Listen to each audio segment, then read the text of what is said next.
तो चलिए शुरू करते हैं। Welcome to another episode of football gossips. मैं हूं अब्दुल्ला और मेरे साथ एज ऑलवेज वकार।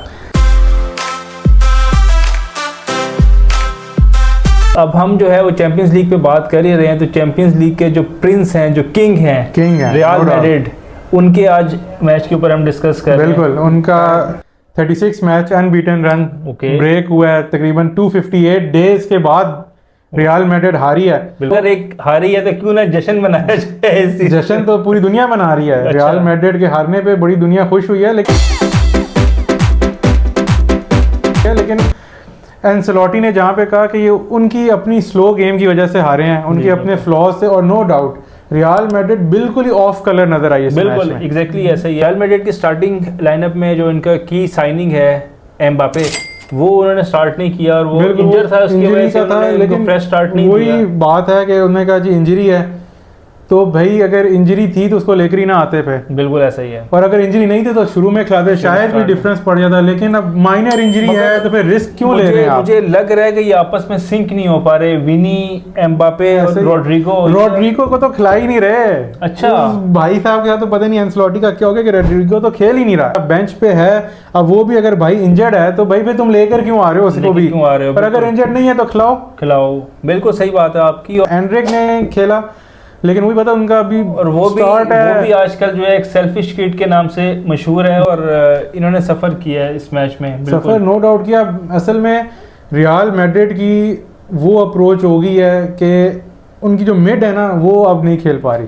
क्रूज मॉडरिच का जो एक था, एक सहारा था, अब उनके पास बेलिंगम है जो कि नो डाउट, और इंजरी के बाद कामाविंगा था, चुमैनी था, बिल्कुल। लेकिन अब मैड्रिड की जो गेम है उसकी क्या अप्रोच है कि वो अपने दे रहे हैं, उसको मेंडी को दे रहे हैं विंग्स पे, और मेंडी भाई या कारवाहल जो है वो लंबी खिला रहे हैं। मतलब वो चाह रहे हैं कि हम बॉल फेंक रहे हैं और हमारे जो हमने गोलियां रखी हुई हैं विनी जूनियर, एम्बापे या वो बस भाग के बॉल ले लें। मतलब जो एक मिडफील्ड का काम है वो बहुत कम देखने को मिल रहा है। जॉइन लिंक अप करना, वो भी डी में आया होता है, आगे आया होता है, डी में, या अब उसका क्या है वो डिफेंस पे लग गए हैं भाई साहब। अच्छा, वो अब फुल डिफेंस पे लगे हुए हैं और आपका मतलब मिड एब्सेंट है, बिल्कुल गायब है। और इसको लिल ने जिस तरह एक्सपोज किया इस चीज को, वो उन पे क्रेडिट जाता है बिल्कुल। और एक वरीइंग साइन है रियल मैड्रिड के लिए। लास्ट टाइम मुझे तो ये याद पड़ता है कि हमने डोमिनेट करके, जब मेसन माउंट था और एस्पिलिक्वेटा, कांटे, पोलिसिच वगैरह, बहुत ज़बरदस्त थी वो गेम। उसमें उन्होंने 2-0 उनको हराया था उनके होम में, तो वो बहुत आउटस्टैंडिंग थी गेम एक। तो उसके बाद जो है उन्होंने रियल मैड्रिड ने चैंपियंस लीग विन किया, और आज जो है उसके बाद असल में अब एंसेलोटी, बिल्कुल, और एंसेलोटी जो है ना वो अब रियल मैड्रिड अपनी शेप को जो है ना, अब नो डाउट वो अभी 36 गेम अनबीटन रन था, तो हम उतना तो क्रिटिसाइज नहीं कर सकते शायद अभी। लेकिन इस मैच में जो नज़र आया वो वही था कि प्रेसिंग गेम खिला रहा है, तो लिल के डिफेंडर के पास बॉल है तो उसके 3 अटैकर्स जो हैं वो चढ़े उस एक डिफेंडर के ऊपर, फिर मिडफील्ड आपकी गायब। आपका कामाविंगा, चुमैनी, बॉल प्लेइंग मिडफील्डर उस तरह के नजर नहीं आए। किसी भी मैच में गेम को होल्ड करने के लिए आपकी मिडफील्ड जो है बहुत लाजमी होती है, और मिडफील्ड अगर एब्सेंट हो तो आपके बहुत ज्यादा अटैक्स जो हैं वो अगली टीम जो है वो कर रही होती है। तो वही आप वाली बात के जो बेलिंगम है वो पीछे आके आजकल जो है वो प्ले कर रहे हैं। माइट भी उनकी कोई टैक्टिक हो, मगर मुझे नहीं समझ आता। बेलिंगम ने कहा तो था कि एंसेलोटी दुनिया के टॉप मैनेजर्स में से मुझे बड़ा पसंद है क्योंकि मुझे एक बड़ा फ्री रोल दिया हुआ है उसने जी। हमें एक पोजीशन पे लॉक करके नहीं रखा हुआ, मुझे लग रहा है। लेकिन अब जो फ्रीडम है ना वो डिफेंसिव फ्रीडम है कि डिफेंस में ही रहो भाई और उधर ही तुम घूमते रहो। मगर उनके लास्ट ईयर के स्टैट्स जो हैं वो एज अ अटैकर कैम बहुत अच्छे रहे हैं, गोल स्कोरिंग एक बहुत बड़ी बॉय इसे कहते रहे हैं। बिल्कुल, और बैलन डॉर और उस तक मतलब वो एक फ्यूचर का एक बैलन डॉर विनर नजर आता है। लेकिन अब डिफेंसिव अप्रोच पे लग गए हैं, और या आप देखते हैं कि रियल मैड्रिड पूरी लेफ्ट विंग की होके रह गई है, बिल्कुल विनी जूनियर के ऊपर ही आ गए हैं। तो nonetheless it was a shambolic performance. बिल्कुल Real Madrid was totally off colour, कुछ भी नजर नहीं आ रहा था ना अटैक में। एक सिंपल वही फजूल अप्रोच जो हम रियल मैड्रिड जैसे जायंट से एक्सपेक्ट नहीं करते कि वो हमारी तरह, मतलब वो जिस तरह चेल्सी एक जमाने में खेलती थी कि बस लंबी बॉल फेंक दो और भागते चले जाओ। तो खैर नॉनदलेस वेरी वरीइंग साइन देना है वो ये ना, एक पास टू विनी एंड इंशाल्लाह नो डाउट ये बिल्कुल। और अब जो रियल मैड्रिड के पास जो अगले फिक्सचर्स आ रहे हैं चैंपियंस लीग के, बहुत टफ फिक्सचर्स हैं। बोरुसिया डॉर्टमुंड है, बिल्कुल एसी मिलान है, और फिर लिवरपूल, और उसके बाद भी अटलांटा जो कि बहुत जबरदस्त टफ टाइम देती है हर अच्छी टीम को, और पिछला यूरोपा जो है वो बायर्न लीवरकुसेन से जीत के आई है, तो बड़ी जबरदस्त टीम है और बड़ा अच्छा परफॉर्म कर रहे हैं। तो ये 4 के 4 मैच रियल मैड्रिड के लिए बहुत टफ आ रहे हैं, और ये अब जो पीरियड आ रहा है रियल मैड्रिड का, ये मेक और ब्रेक है, क्योंकि इसमें अब आपके पास एल क्लासिको भी बीच में आ रहा है, क्लासिको भी आ रहा है बीच में, बिल्कुल ऐसा ही है। तो इसमें अब पता चल जाएगा कि जो रियल मैड्रिड की जो डेप्थ है, जो स्ट्रेंथ है, क्या वो है, क्या उनको वाकई नए प्लेयर्स लेने की जरूरत नहीं थी।